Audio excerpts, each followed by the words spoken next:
유대인들은 자신들이 다른 민족들보다 더욱 우월하다고 생각했습니다. 그렇게 생각할 수밖에 없는 이유는 그들은 실제로 하나님의 말씀을 하나님으로부터 받았고 그들의 조상들이 하나님의 인도를 받으며 수많은 기적을 체험했기 때문입니다. 또한 하나님을 온전히 예배하기 위해 절기를 지킬 뿐만 아니라 삶 속에서 수많은 율법의 조항들을 지키기 위해 최선을 다하고 있었기 때문입니다.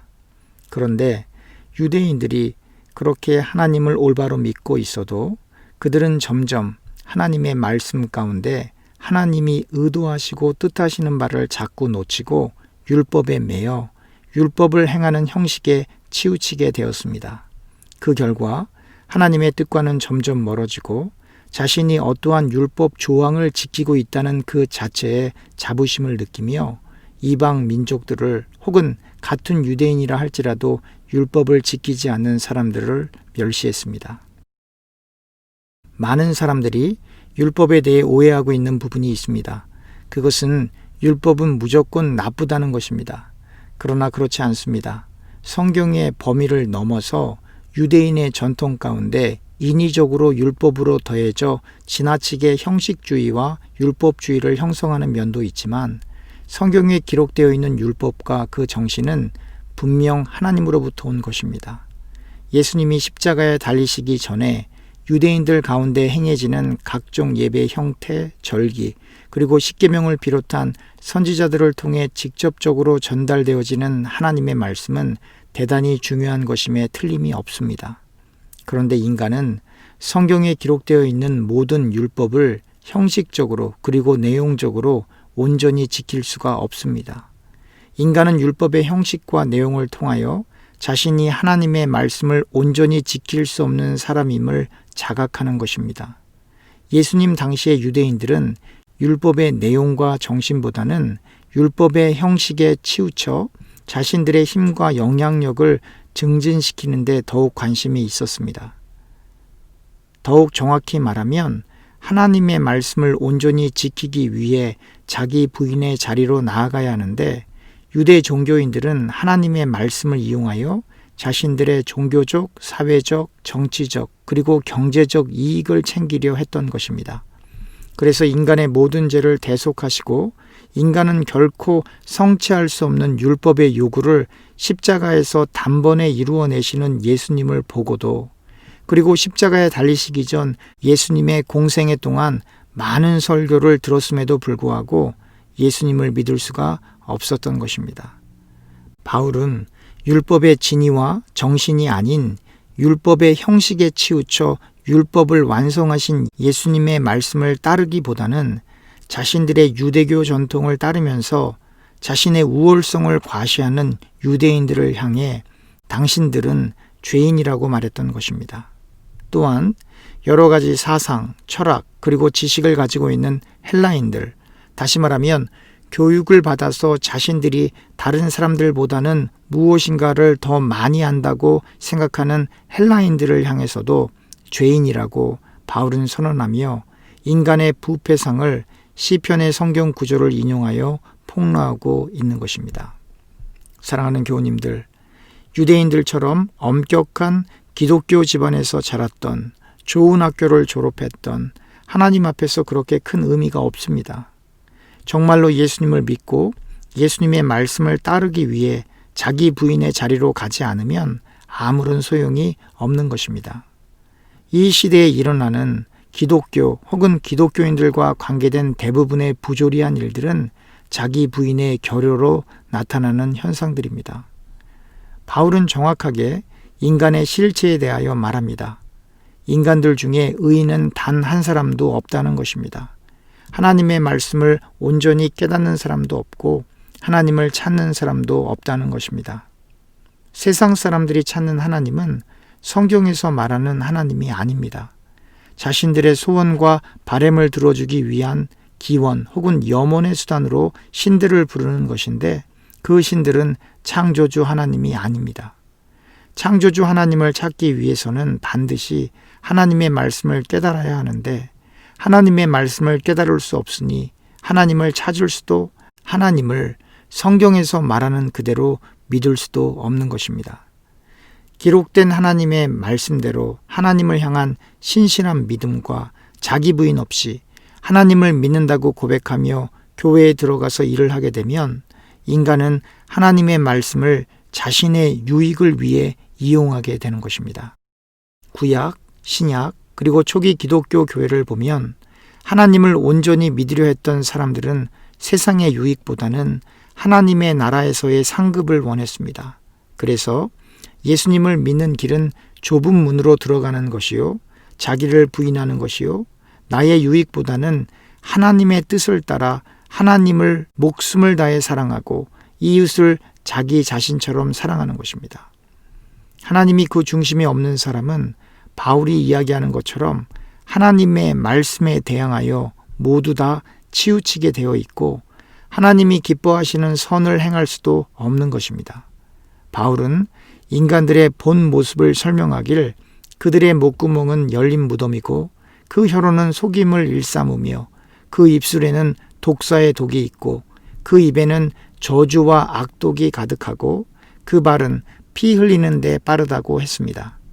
결국 이기적으로 자신의 배를 채우기 위해 활동을 하면 할수록 지금 당장은 이득을 보는 것 같지만 전체 큰 사회 속에서 그리고 자기 후손들에게 이어질 인간 세상을 조금만 생각해 보아도 알 수 있는 파멸과 고생이 그 길 가운데 있게 되는 것입니다. 인간들의 이러한 불법적인 죄악들과 악한 마음은 그들의 마음속에 하나님이 없기 때문입니다. 하나님을 경외하지 않기 때문입니다. 신자의 마음속에 하나님이 계셔서 신자가 진실로 하나님을 경외하면 악한 길을 따라갈 수가 없습니다. 자기 자신을 과시할 수도 없습니다. 하지만 하나님을 경외하는 사람은 지금 당장은 손해를 보는 것 같지만 세상적으로는 뒤처지는 것 같고 사람들로부터 따돌림을 받는 것 같지만 그러나 하나님이 그 사람의 마음에 계셔서 평안을 누리는 것입니다. 유대인과 헬라인처럼 우리 역시 죄인입니다. 하나님의 은혜가 아니면 우리는 하나님을 찾을 수도 없습니다. 사실 오늘날의 기독교인들은 왜 하나님을 찾아야 하는지도 모릅니다. 우리가 왜 하나님을 찾아야 합니까? 일반적으로 사람들이 어려움 가운데 있을 때 하나님을 찾게 됩니다. 질병 중에 고통당할 때 하나님을 찾게 됩니다. 사업의 실패 혹은 경제적인 위기 속에 하나님을 찾게 됩니다. 그런데 이와 같은 어려운 상황 속에서도 하나님을 진실되이 찾지 않는 경우도 있습니다. 왜 그렇죠? 기도를 해도 자신들의 문제가 해결될 것 같은 마음이 생기지 않아서 그렇습니다. 한편 성경을 보면 여러 질병에 시달리는 사람들이 예수님께 나아오지만 예수님의 제자들은 무엇 때문에 예수님과 동행을 했습니까? 예수님의 제자들은 무슨 문제가 있어서 예수님을 따랐습니까? 예수님의 제자들은 자신들의 문제가 있었는지는 모르지만 자신들의 문제를 해결하기 위해 예수님을 따른 것이 아닙니다. 물론 시간이 흘러감에 따라 예수님의 제자들 마음속에 사심이 생기기도 했지만 그러나 처음 예수님을 따를 때 예수님의 말씀에 능력이 있음을 보았기에 예수님께서 나를 따르라고 말씀하셨을 때 그냥 예수님을 따랐던 것입니다. 예수님을 통해 어떤 깨달음을 얻으려고 따른 것도 아니고 예수님이 하신 사역을 보고 그것을 이용하여 나중에 큰 교회를 하려고 예수님을 따른 것도 아닙니다. 그냥 예수님께서 나를 따르라고 한 그 말씀에 순종했던 것입니다. 우리는 왜 하나님을 찾고 있습니까? 예수님을 따르기 위해서입니다. 우리는 왜 성경을 읽고 기도를 합니까? 예수님을 따르기 위해서입니다. 그러면 왜 예수님께서는 제자들에게 예수님을 따르라고 말씀하셨습니까? 그것은 예수님을 따를 때에만 율법을 온전히 지키지 못해서 임하는 심판으로부터 벗어날 수 있기 때문입니다. 그러면 예수님을 따른다는 말은 무엇입니까? 예수님을 믿는다는 말입니다. 즉, 예수님을 믿는 사람은 예수님을 따를 수밖에 없다는 것입니다. 그리고 예수님을 따르는 사람은 자기 부인을 할 수밖에 없는 것입니다. 하나님을 하나님이 원하시는 바대로 찾을 수 있는 사람은 하나님이 주신 믿음이 있는 것이고 하나님 안에 있는 믿음을 소유한 사람은 사람을 위하여 일하지 않습니다. 세상에서 무엇을 얻고 존경받고 높임받기 위해 일하는 것이 아니라 하나님의 나라에서 큰 사람이 되기 위해 일하는 것입니다. 그래서 자기를 부인하고 자신의 십자가를 메고 주님을 따르는 것입니다. 우리는 교회사와 현 시대에 일어나는 교회들의 움직임을 통해 분명히 알 수 있는 것 한 가지가 있습니다.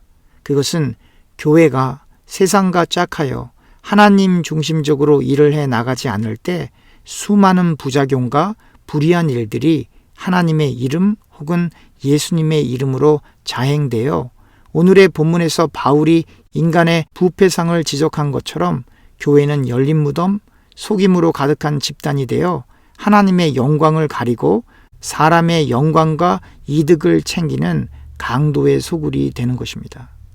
교회가 강도의 소굴이 되면 제일 먼저 나타나는 현상이 기도 소리가 들리지 않는 것입니다. 예수님을 믿는다는 말은 예수님을 따른다는 말이고, 예수님을 믿고 따른다는 말은 내 것을 얻으려는 행위가 아니라 내 것을 내어주는 행위이기 때문에 철저한 자기 부인이 반드시 선행되어야 하는 것입니다. 그리고 자기 부인을 하는 사람은 진실을 말하고 생명을 살리고 화목해 하는 일에 열심을 내게 되어 있습니다. 기도합시다. 하나님, 예수님께서 제자들을 부르시는 그 음성이 우리의 심령 가운데 울려 퍼져 예수님을 따르고자 하는 열정이 우리 가운데 일어나 죄를 미워하고 하나님의 진리의 편에 설 수 있도록 도와주시옵소서. 예수님의 이름으로 기도합니다. 아멘.